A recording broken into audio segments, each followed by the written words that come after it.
Hello po, good morning. Welcome po sa aking YouTube channel, Mariel DXN Entertainer. Muli ay nakagawa po ulit ako ng isang sales video presentation dahil marami pong nagtatanong kung ano po ang mga benepisyo pa nitong ating Ganoshi toothpaste. Mayroon pong 75 gram at mayroon pong mas malaki ang gramo, 150 gram. Ang nakakatuwa po sa DXN Ganoshi toothpaste na ito ay napakarami pong benepisyo base po sa mga nakagamit na kung saan po ay hindi po sila nagpapawala ng ganitong stock sa kanilang tahanan. Alam niyo po ba kung bakit ang Ganoshi toothpaste po ay pwedeng ipagamit po sa mga bata, lalong-lalo na po sa mga estudyanteng napasok? At tingnan ninyo halos ang mga nakalagay po sa mga binibiling toothpaste sa labas na do not swallow, ibig sabihin po bawal malunok. Pero ang ating Ganoshi toothpaste po, in case po hindi mamumuga ng ayos ng bata, ay pwede pong malunok dahil ito po ay walang fluoride or walang saccharin. Na kung saan po ay safe na safe, lalong-lalo po sa mga bata or sa kahit ano pong edad dahil wala po itong matapang na chemical na nakakasira po sa atin pong bibig, lalong-lalo na po sa atin pong stomach. At nakakatuwa dahil ito po ay wala pong fluoride at saccharin sapagkat ayon po sa mga eksperto, mga chemical na nasa toothpaste sa labas ay pwedeng makabuo ng cancer cell sa katawan ng tao na talaga na pong ika nga po ay atin pong ikakatakot. Napakabenta po ng Ganoshi toothpaste dahil may taglay po itong Ganoderma extract, food menthol gel na kung saan po ay nakapagbibigay po ng maayos po na pakilasa ng bibig at the best pong 3 times a day na mag-toothbrush or kada kakain.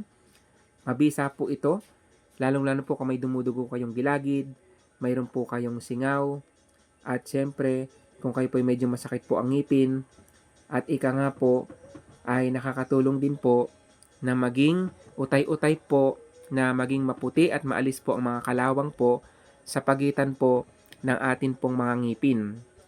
Dahil ang DXN Ganoshi toothpaste po ay maraming benepisyo, base po sa mga nakagamit, ito po ay pwedeng gamitin po ng mga taong may almoranas. Ilalagay lang po sa may pinakulong tubig sa arenola, pasisingawan po ang puwit.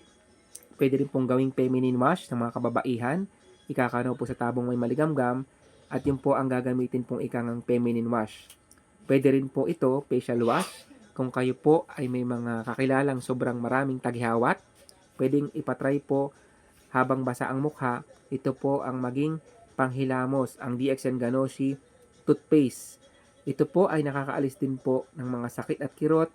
Kung sakali po kayo po ay masakit ang ulo, pwedeng panghaplas po sa sentido.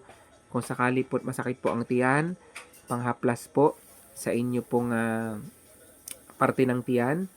At dahil wala po itong fluoride, ay pwede ito nyong kendihin kung sakali po kayo po ay naliliyo, mataas ang BP, at ika nga po ay medyo nalulula, pwedeng ibabad po sa ilalim ng dila. At pwede rin pong ilagay po kung may dumudugo kayong gilagid, may rhea, at gingivitis. At pinipigilan po ng patuloy na paggamit ng Ganoshi toothpaste ang pagkabuhay ng bakterya sa bibig, maiiwasan nyo pa ang bad breath. Nakakaalis din po siya ng singaw at pwede rin gamiting ointment. Hindi nyo na kailangan po ng mga panghaplas pa sa labas. Pwede nyo po itong, ika nga po ay emergency kit, maraming gamit ang Ganoshi toothpaste. Katulad na lamang po, kung kayo po nakagat po ng lamok, insekto, ang inyong mga anak, may makating balat, napaso, nasugatan po, mayroon pong galis, pwede pong panghaplas po ang ating Ganoshi toothpaste. At kung kayo po ay masakit ang ulo, pwedeng ipahid nga po sa sentido or tunawin po sa ilalim po ng dila. At nakakatulong din po ito sa mga age spots, skin cancer, mga warts, at kung kayo po ay may sobrang migraine, ika nga po ay pwede natin pong ilahid sa sentido, pabilog po ang haplas. Diarrhea, pwede nyo pong itimpla ito sa maligamgam na tubig at inumin, or pwede po sa may mga chicken pox. At sa mga may hika, pwede po itong natural nebulizer, tunawin lang po sa mainit na tubig. at siya pong ibabalad nyo sa nebulizer at ipapalanghap nyo po ang usok sa taong ika nga po ay may hika or may asthma. Ang nakakatuwa po dyan, dahil ito po ay wala pong inilang sinangkap na matapang na chemical, ay pwede po itong deodorant. Pagkatapos yung maligo, ipapahid po sa kilikili. At nakakatulong po yan na hindi kayo magkaroon po ng utok. At syempre, nagbibigay kinis din po kung may mga peklat po kayo.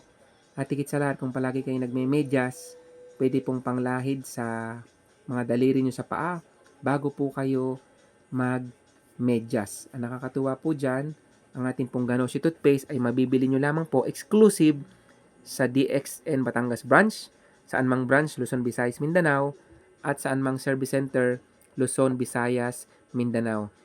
Exclusive po ito ng DXN at hindi nyo mabibili po sa mga butika or sa palengke. Kaya na mga partners, tara, mag-stock na kayo ng Ganoshi toothpaste dahil talagang pag mayroon ka nito po, para kang may medicine cabinet sa iyong tahanan. Napakatipid, napakabula pag ginamit yung Ganoshi toothpaste.